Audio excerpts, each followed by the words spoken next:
बिस्मिल्लाहिर्रहमानिर्रहीम। अस्सलामुअलैकुम वरहमतुल्लाहि वबरकातुहू। कैसे हैं आप सब लोग। तो जनाब आज मैं आपकी खिदमत में लेकर आई हूँ हाईवे की स्पेशल शिनवारी कढ़ाई, मटन शिनवारी कढ़ाई मैंने आज आपके लिए बनाई है, जिसकी रेसिपी मैं आपसे शेयर करूँगी। तो जनाब इस कढ़ाई को बनाने का तरीका बिल्कुल ही डिफरेंट है। बहुत ही कम मसालों से बहुत ही मज़ेदार कढ़ाई ये बनकर तैयार हो जाती है। आप लोग ये रेसिपी ज़रूर ट्राई कीजिएगा और अपने घर वालों को खिलाइएगा। मेरा दावा है कि आपकी बहुत तारीफ़ें होंगी। वीडियो को स्टार्ट करने से पहले अगर आप लोगों ने अब तक मेरे चैनल को सब्सक्राइब नहीं किया है तो सब्सक्राइब कर दीजिए जल्दी से, ताकि मेरी हर नई आने वाली वीडियो आप तक सबसे पहले पहुंच सके। और हाँ, बेल आइकन को प्रेस करना मत भूलिएगा, वरना मेरी रेसिपी का नोटिफिकेशन आप तक नहीं पहुंचेगा। तो चलिए जल्दी से रेसिपी को स्टार्ट कर देते हैं। और आपसे गुजारिश है कि अपने फ्रेंड्स एंड फैमिली में मेरी वीडियोस को शेयर कर दिया कीजिए, ताकि उन लोगों तक भी मेरी रेसिपीज़ पहुंच सके। तो चलिए आइए रेसिपी स्टार्ट करते हैं। बिस्मिल्लाहिर्रहमानिर्रहीम। तो जनाब कढ़ाई बनाने के लिए मैंने एक बर्तन में गोश्त डाल दिया है। ये मटन है, बकरे का गोश्त हमने ले लिया है तकरीबन आधा किलो। अब हम इसमें डालेंगे तकरीबन 1 टेबल स्पून अदरक लहसुन का पेस्ट। अब हम इसमें डालेंगे हल्दी पाउडर, तकरीबन 1 टीस्पून हल्दी पाउडर हम इसमें डाल देंगे। तो ये 1 टीस्पून हो गया। अब हम इसमें थोड़ा सा नमक डालेंगे। मैं इसमें डाल रही हूँ यहाँ पे ½ टीस्पून की जितना नमक। अब हमने इसमें इतना पानी डालना है कि गोश्त हमारा गल जाए। मैं यहाँ पे डाल रही हूँ 1 गिलास भर के इसमें पानी। ये देखिए गोश्त पूरा डिप हो चुका है। थोड़ा सा हम पानी और डाल देंगे, तकरीबन 1.5 गिलास पानी मैं इसमें डाल रही हूँ। तो ये मैंने इसको कवर कर दिया। तो चूल्हा मैंने जला दिया है, अभी चूल्हा तेज़ रखा हुआ है। एक भाप हमारी आ जाएगी गोश्त के अंदर, फिर हम लो फ्लेम पर इसको गोश्त गल जाने तक पकाएंगे। ये देखिए व्यूअर्स, एक उबाल आ चुका है। अब हमने चूल्हा स्लो कर दिया है, लो फ्लेम पर हम इसको गल जाने तक पकाएंगे, कवर कर देंगे। तो व्यूअर्स अब वो तकरीबन 30 से 35 मिनट गुजर चुके हैं। अब हम गोश्त को चेक कर लेते हैं। तो देखिए गोश्त हमारा बहुत अच्छे से गल चुका है। अभी हमने चूल्हे को तेज़ कर दिया है, हमको इसका पानी जो है कि वो ड्राई कर लेना है। तो ये देखिए व्यूअर्स, जो हमारे गोश्त में पानी बाकी था वो हमने ड्राई कर लिया है। अब हम इसको निकाल लेंगे। तो ये देखिए व्यूअर्स, गोश्त को हमने अलग निकाल लिया है।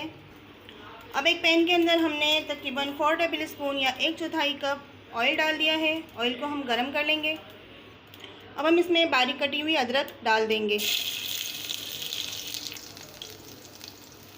अदरक को हम सिर्फ इतना भूनेंगे कि अदरक का जो हमारा कलर है वो चेंज हो जाए। तो देखिए अदरक का कलर चेंज हो चुका है।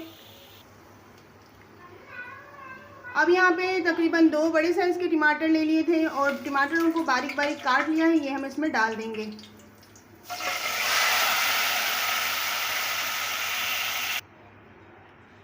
तो टमाटर हमने डाल दिए हैं, अब हम इसको कवर कर देंगे।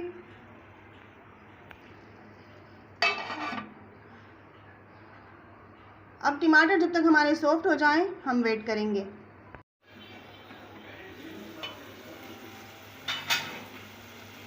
तो देखिए व्यूअर्स, टमाटर हमारे सॉफ्ट हो चुके हैं। तकरीबन 3 से 4 मिनट लगे हैं टमाटरों को सॉफ्ट होने में।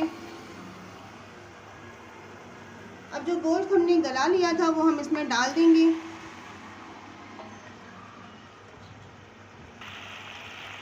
गोश्त डालने के साथ ही यहाँ पे 2 अदद हरी मिर्चें ले ली हैं और इनको बीच में से हमने 2-2 कर लिया है। ये हम इसमें डाल देंगे। आंच को हमने मीडियम कर दिया है और अच्छी तरीके से इसको भून लेंगे। बहुत ही सिंपल कढ़ाई है ये, इसमें ज़्यादा कोई स्पाइसेस नहीं जाते। बहुत ही कम मसालों से ये बहुत ही मज़ेदार कढ़ाई बनकर तैयार होती है।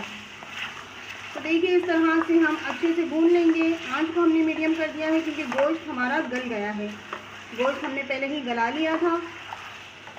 अगर आप लोग ज़्यादा स्पाइसेस पसंद करते हैं तो आप लोग इसमें हरी मिर्चों की मिकदार बढ़ा सकते हैं। मुझे आज इसमें स्पाइसेस कम रखने हैं, इसलिए मैंने हरी मिर्चें कम डाली हैं। तो देखिए व्यूअर्स 2 से 3 मिनट हमने अच्छे तरीके से इसको भून लिया है। अब इसी के साथ हम इसमें शामिल करेंगे, यहाँ पर हमने आधा पाव दही ले लिया है, दही को फेंट लिया है, दही हम इसमें शामिल कर देंगे। दही के साथ ही हमने यहाँ पे तकरीबन हाफ़ टेबल स्पून ज़ीरा ले लिया है, ज़ीरे को हमने मोटा मोटा कूट लिया है, ये हम इसमें डाल देंगे। अब तकरीबन हाफ़ टी स्पून हमने इसमें डाली है कुटी हुई काली मिर्च। अच्छी तरीके से हम इसको भून लेंगे।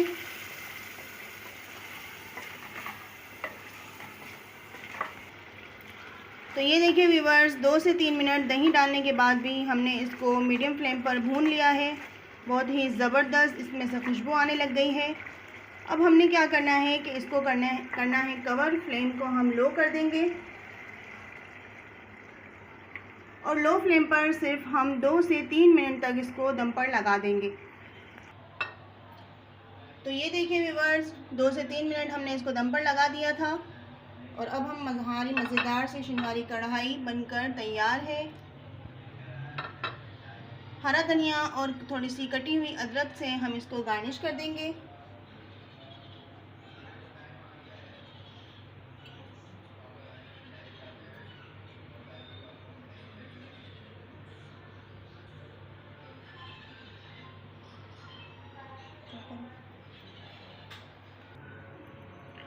तो जनाब ये थी आज की हमारी रेसिपी मटन शिनवारी कढ़ाई की। बहुत ही कम मसालों से बहुत ही मज़ेदार सी ये कढ़ाई बनकर तैयार हो जाती है।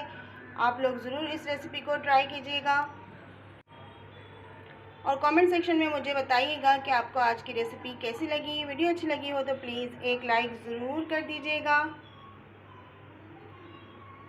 इंशाल्लाह फिर से आपसे एक और नई रेसिपी के साथ मुलाकात होगी। अपना बहुत ख्याल रखिएगा। अल्लाह हाफिज़, फ़ी अमानिल्लाह।